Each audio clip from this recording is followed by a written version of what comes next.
Poco, Philadelphia Fusion. I'm from French, Nîmes. Poco has been so amazing with his diva bomb. Personal goal for the Overwatch League Season 1 to become the best diva player in the world. Alright, here comes the Poco self-destruct. You get kills? Yes, he does find Sleepy with it. Before the Overwatch League, I went through all the maps and I practiced every spot, every corner, everything, basically. Poco back again. Poco with 2 more kills on the diva ult. We missed the preseason, so we didn't have much time on stage. We are working really hard to get on that level. And then Poco, we talked about his ultimates. Well, his teammates set him up for that one to the 4K. I'm proud when I do a triple kill or even a quadra. I mean, it's really rewarding. Oh, Poco! Gotta catch them all, Poco, man. Yeah, Poco's pulse bombs, the gifts that keep on giving or taking if you're the opposite team. Oh, smile, Gale, it's for you. Great performance on Diva earlier on in that map. We can see that a lot of damage being blocked there, but big damage, about the same amount as Carpe dealt over the course of that map. Diva, much like in stage 1, is actually that hero that's getting often the highest amount of final blows or even the most damage. She's an absolute powerhouse in her current state. It's funny how like she's just shifted dramatically over the last few months, right? She went from like having a lot of defense matrix, defensive oriented, right? Like just coming back, helping the supports a lot. Now she's like a main damage dealer to just kind of go on in. Barrage, fam, that's fine. Why not? Now you're in a position where you try and 1v1 a diva as sort of any DPS hero. You're fundamentally at a disadvantage. She's got a bigger health pool. She has more burst potential than a lot of DPSs. And of course, incredible utility. However, with great power comes great responsibility. And also, it's tricky to get it right. We have a match here with both teams are actually boasting very competent diva players. It's a fun little mini game to watch to see how they balance that aggression, man, with protecting their team with defense matrix. Yeah, I think Manitin has been a bright spot for the Florida Mayhem throughout their season thus far. I just think, you need to get some of those DPS players in great positions, right? I feel like LogiX, he puts up decent numbers, but you look like his final blows are kind of low. Like that tells us when we're looking at it, like, maybe he's just putting a ton of damage into the tanks and going back. You don't have people there to follow it up. I feel like LogiX puts a lot of his personal emphasis on making, effective choices when using Pulse Bomb. Carpe, however, while he will go for like the Pulse Bomb play, quite often he's more interested in that aggressive play, in getting in the head of the backline of the enemy team, in 1v1ing enemy traces. He's far more confrontational, whereas LogiX prefers the shock and or fire and brimstone, throw a Pulse Bomb in and get a few kills. So yeah, Nepal, the most popular map for Orisa here.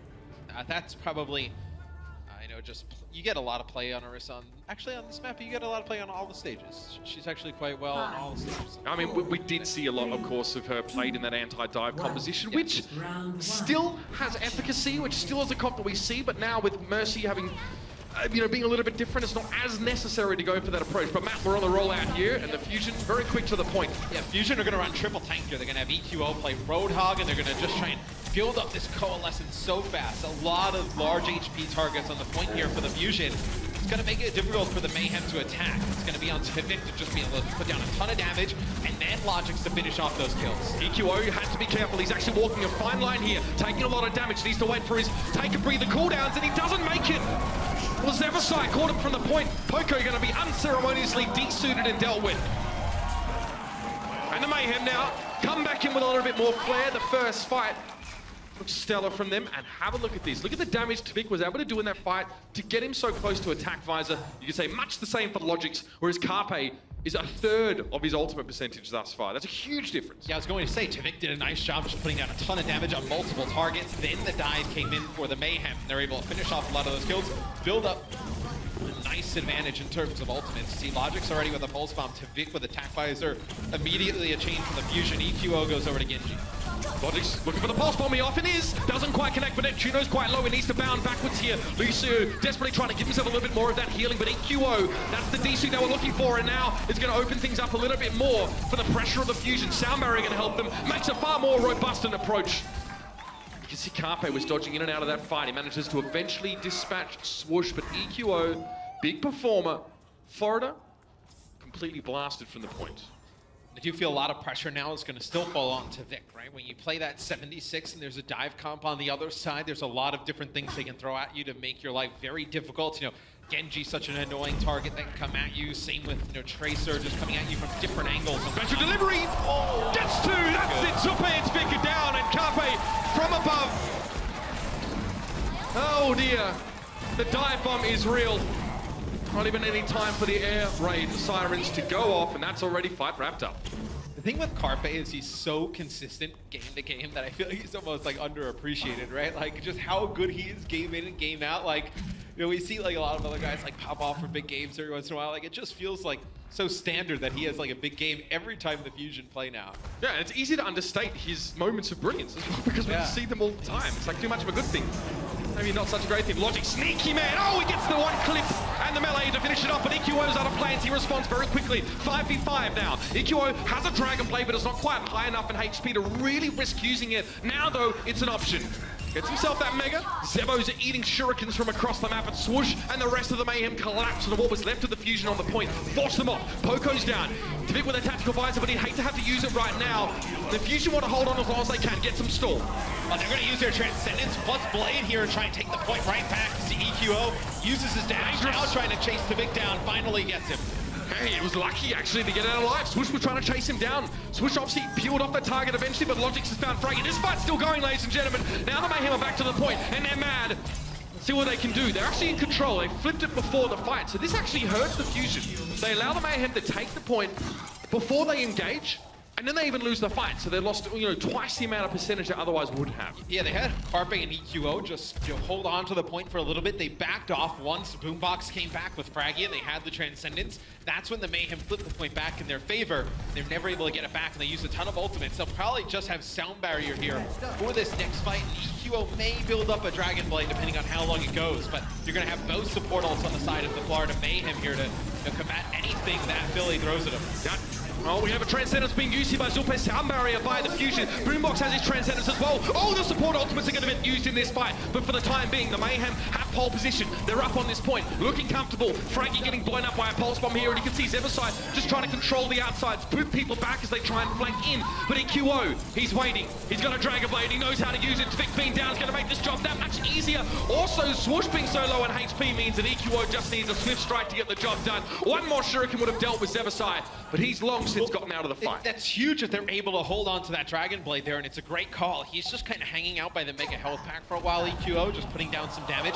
Probably just waiting to see they get a call from a team. That's going to be huge. I mean, Manitin now, they're going to have to wait a few seconds. They may not get it back for this next fight. They have no support ult to deal with this, but EQO falls. That could be the opening they're looking for here. Poco's on the point, getting his hands a bit dirty, and Swoosh is taking a heck of a lot of damage because Carpe was there. Poco and Carpe working the point together. Manitin attempts to get there with the Doomfist. But it's going to take more than gimmicks to shut down the Fusion once they have a stranglehold on things. It's 1-0 here on Nepal. The difference just comes down to the timing of support ults there. You know that it was the Florida Mayhem with both. They used their Sound Barrier. They quickly followed it up by the Transcendence. The Fusion used their Sound Barrier. They wait just an extra second or two to use that Transcendence. Still keep everybody up for just a little bit longer. See your Carpe at the end. That's huge.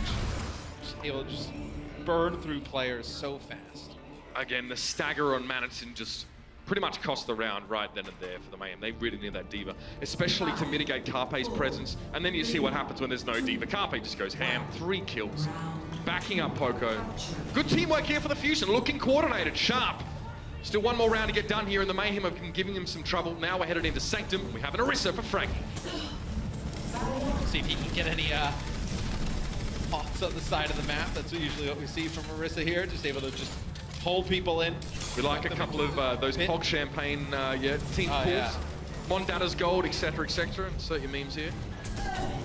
So, you know, they'll have EQO play 76. It's kind of like a little bit of an advantage of what they get with him in the lineup over Shadowburn. Shadowburn, one of the best Genjis in the world. You know, his Pharah is really good. EQO can play the hit scan as well, right? So it doesn't force Carpe to switch off of that Tracer role he's so good at. That's such a high value res here, bringing the Mercy in. The Mayhem don't have one. Neptuno gets Fraggy back, so that's a good 500 HP worth of hero back on the field. Sama, of course, makes a big difference in these fights. A note here. The Fusion didn't really commit heavily to that point. They actually played off around the side for the most part. A lot of that being centered around EQO, who's the pivot point here. for the Fusion. They don't have to commit heavily. They still get that fight won. Mercy definitely helping with that quick res in a pinch. Well, with Fraggy playing Orisa there on that first point, they're able to just put the shield down. EQO is able to put down a ton of damage with Boombox providing some with those Discord orbs. To start this next fight, you'll see Valkyrie used here by the Philadelphia Fusion. It's going to force out the Transcendence from the Florida Mayhem. This is an important play though. Carpe with a pulse bomb, but he has a chance to jump in on towards TviQ. Oh no, Bardic Field drop down. TviQ sends him packing. Nice turnaround. But the Florida Mayhem are no closer at this stage to retaking the point. That's kind of the issue here. They're fighting up around the side. Zebasai again doubles down as he often does. EQO felt foul. The Sonic Blaster is booped into oblivion. Bad case of tinnitus as it was yesterday.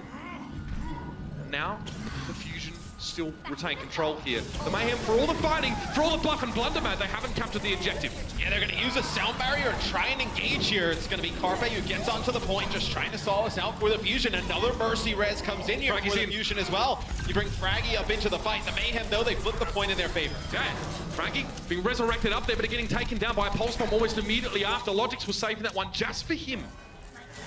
And now the Fusion, full-scale retreat. They're being forced out here of the main complex. And the Mayhem have a chance at least to set up, erect some fortifications, if you will. Try and make good use of that left-hand side as a starting point for those dives. You can see Fraggy's waiting around the corner here with the rest of his team. See if the tickle fight with the Winston playing around the corners will happen. Yeah, and LogiX is doing a much better job on this map. What's he's doing is able to take Boombox out before anything can even happen.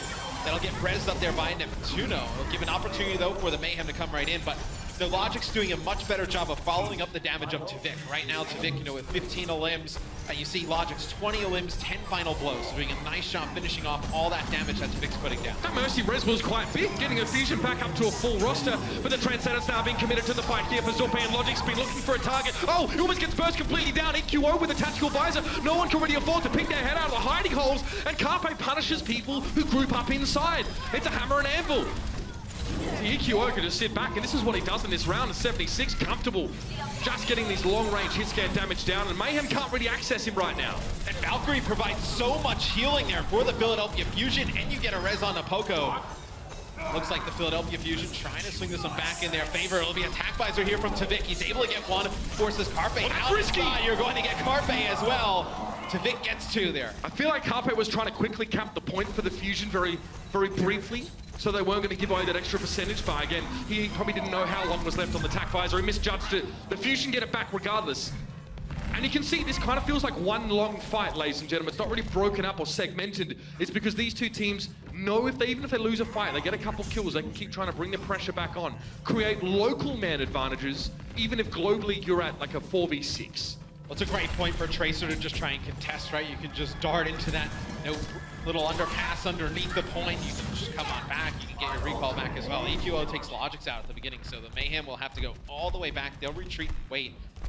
Boombox getting close to another Transcendence. Neptuno switches off of Mercy. They'll go with Lucio here, so probably going to try and capitalize on some of these picks they get early, be a little bit more aggressive.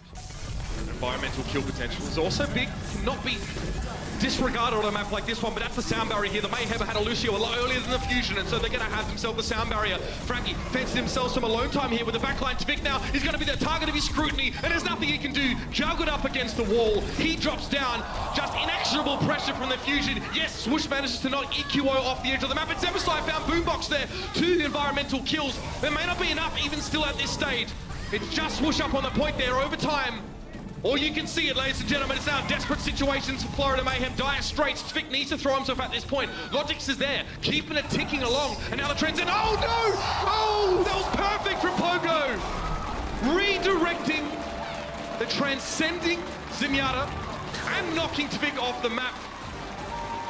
The point was not to try and necessarily kill that Zenyatta, but that extra second that it took for him to touch the point gave the round to the Fusion. That's some cerebral play right there, Matt. Yeah, it's beautiful positioning there from Poco. Really heads-up play there in the final seconds to knock those players out of position. The Philadelphia Fusion looking real good here in their second match of Stage 2. The Overwatch League is brought to you by Omen by HP, the official PC and display of the Overwatch League. Intel, the official computer processor of the Overwatch League. And by T-Mobile, America's best unlimited network.